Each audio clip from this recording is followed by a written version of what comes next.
My name's Coulter, and I'm 31 years old. Until recently, I thought I had something genuine with my girlfriend, Brielle, who's 28. We were together almost 4 years, and I genuinely believed we were building something lasting. We met while I worked at a modest financial consultancy, and she had just finished college with a marketing degree but hadn't found work yet. Even when Brielle struggled, I admired her optimism. She always insisted things would improve in time. Living together for more than a year, we shared ambitions: marriage, a house, maybe kids someday.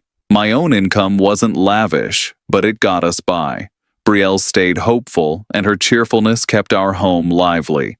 Things changed for the better when I brought up her job search at the office lunch with my boss, Thad, a charming guy in his mid-40s who seemed to have everyone wrapped around his finger. Thad asked what Brielle had studied, and when I said marketing, he was enthusiastic. "Actually, we're searching for social media help."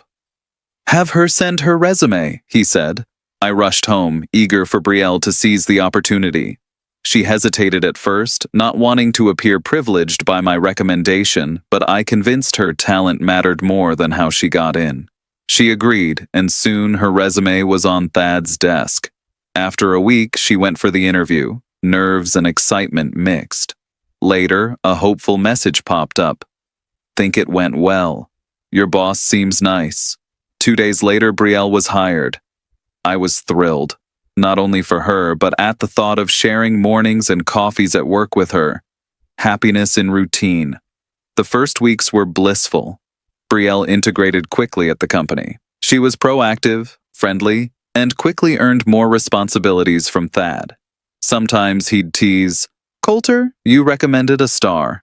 And she's the prettiest, too." I shrugged it off, thinking it was harmless. Our days mirrored each other. Breakfast together, commuting, sharing lunch breaks, all the rhythms of a couple building a life side by side. Brielle's newfound confidence made her glow, and the energy filled our tiny apartment. Thad's jokes persisted, sometimes telling the team, "Don't let Coulter slip. I might steal Brielle away." Everyone laughed, Brielle included, but sometimes I felt uncomfortable. One afternoon, Thad praised Brielle during a staff call, saying she had really brightened his shift. I couldn't deny my discomfort. That evening, I told Brielle the comments bothered me. She reassured me, "Thad messes around with everyone, that's just how he is." "There's nothing behind it," I tried to believe her. Trust was the foundation we built together. A few months passed with everything on track until Brielle's department changed schedules for a major campaign. She ended up on the evening shift, 2 to 9 p.m., while I stayed 8 to 5. Suddenly, lunches together vanished. I told myself it was temporary and for her career. Sometimes I'd wait for her after work. Other times, she'd stay late for meetings. The changes felt minor at first, even inevitable, but the distance quietly seeped in. Brielle seemed distracted when she got home, spending more time with her phone and less talking to me. The warmth we shared began to fade, signs of distance as weeks crept on. Something changed in Brielle.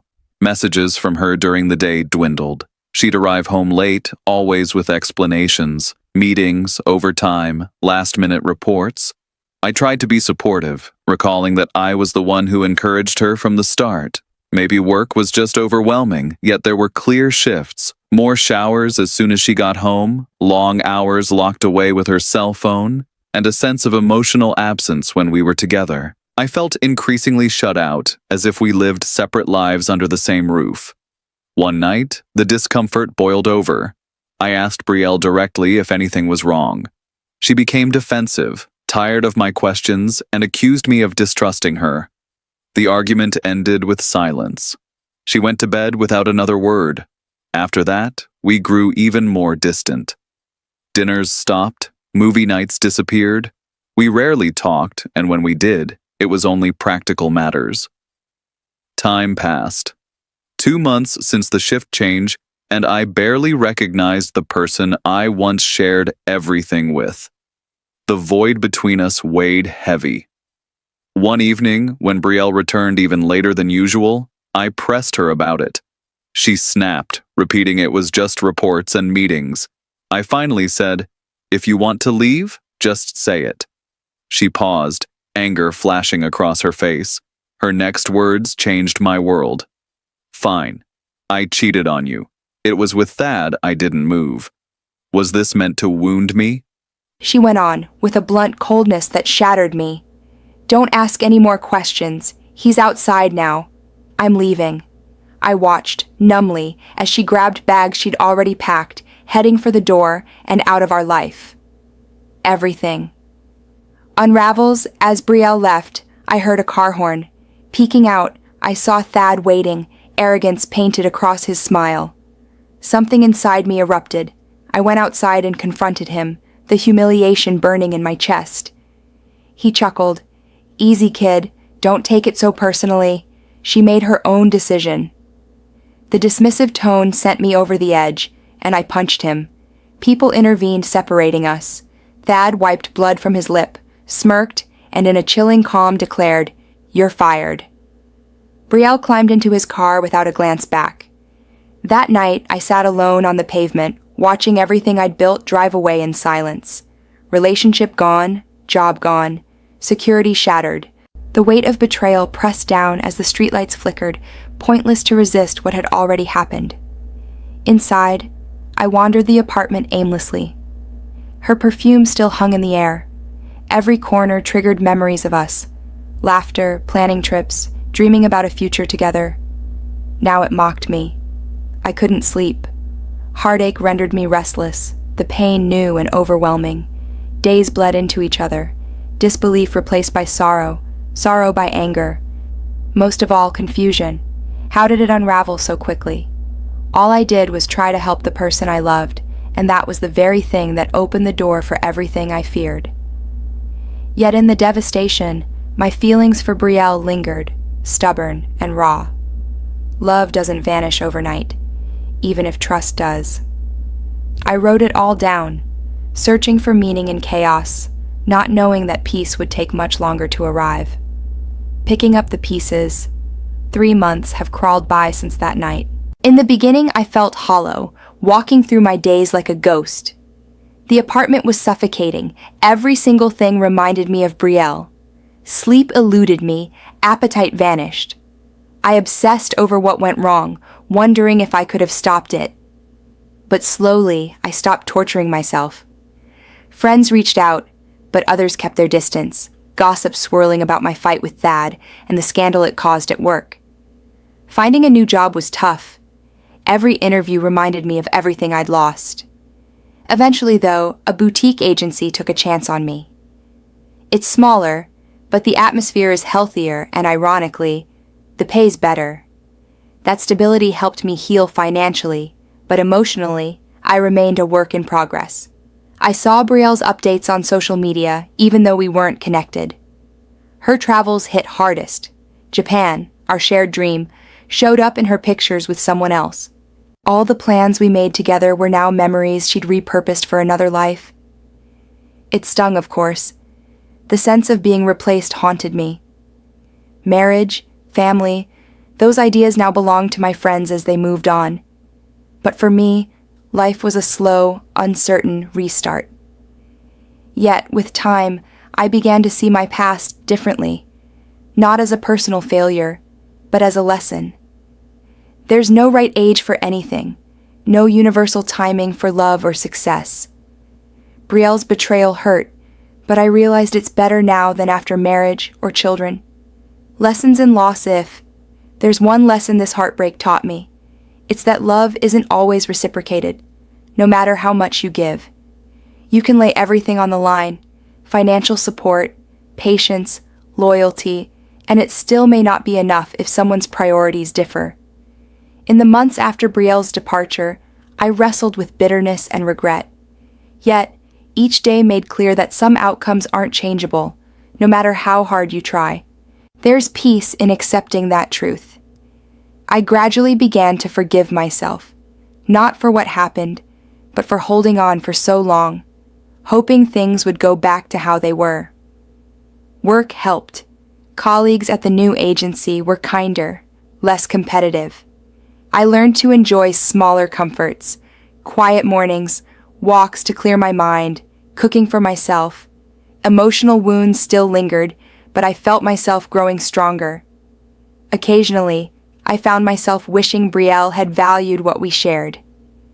Yet, as I watched old plans fade away, I focused on the future, on opportunities to rebuild my life around new dreams.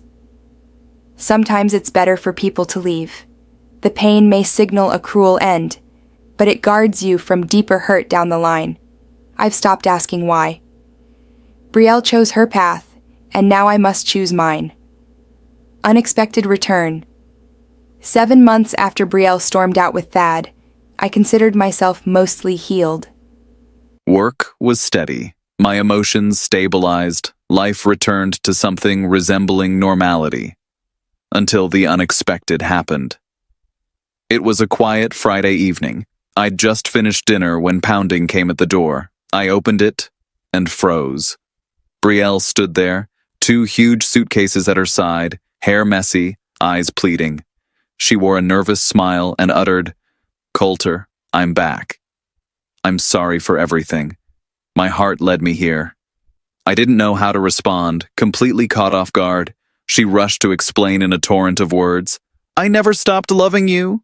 Leaving, I thought I had to see if I deserved you. I needed to test myself. Believe me, you were always in my mind. Brielle tried to hug me, her desperation palpable. I stepped back, fury and disbelief mingling. "So you left for the good life, huh?" I asked. She seemed almost confused.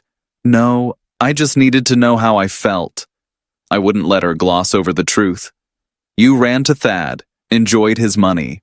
Now that he's gone, you come crawling back? It doesn't work that way." She began crying, real tears, but her voice trembled with rehearsed regret. "Yes, it's true. I left with him. He promised marriage, luxury, trips, but it was all lies. She told me Thad had other women, that he'd eventually cast her out. I was unmoved. That was your choice, Brielle. Now you have to live with it." The final confrontation. Despite my refusal, Brielle refused to leave quietly. Approaching again, she pleaded for another chance, promising to be whatever I needed. My patience wore thin, and when I denied her, she snapped. Tears dried, replaced by rage. She hurled insults. "If you'd had more money, I would have stayed. You're a pathetic nobody." Brielle slapped my chest and tried to push me. I held her arms, not to hurt her, just to stop her flailing. Her screams alerted the neighbors. One, unfamiliar with my story, shouted at me from the gate, accusing me of bullying Brielle. Fortunately, another neighbor, Bram, knew me well. He intervened, smacking the first neighbor and telling him to shut up and mind his own business. "She's the one causing trouble," Bram declared, stepping inside to check on me. I let Brielle go, distancing myself. She again burst out crying, this time out of frustration and powerlessness, not sorrow. Bram, seeing the chaos, took out his phone and announced he'd record the scene, warning Brielle he'd call the police if she continued screaming. Hearing this, Brielle panicked, gathered her suitcases, and rushed out the door.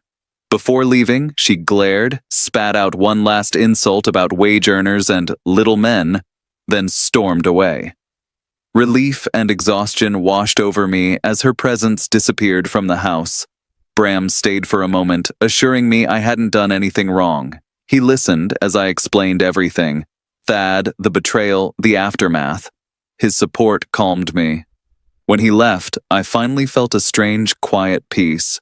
Reflecting and letting go, that night, the house reeked of Brielle's perfume, a scent I'd cherished, now sickening.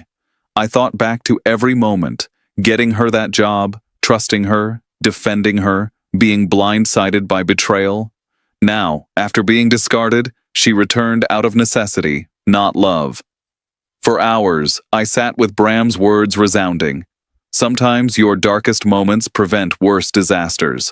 I realized Brielle's return confirmed everything I needed to move on. She hadn't changed, nor had her priorities. Her desperation was not for me, but for what I represented.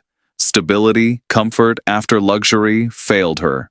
For the first time, I felt no urge to cry or rage. Instead, an unfamiliar peace settled in. Brielle was no longer the person I'd loved, or maybe she never was, just someone I wished her to be.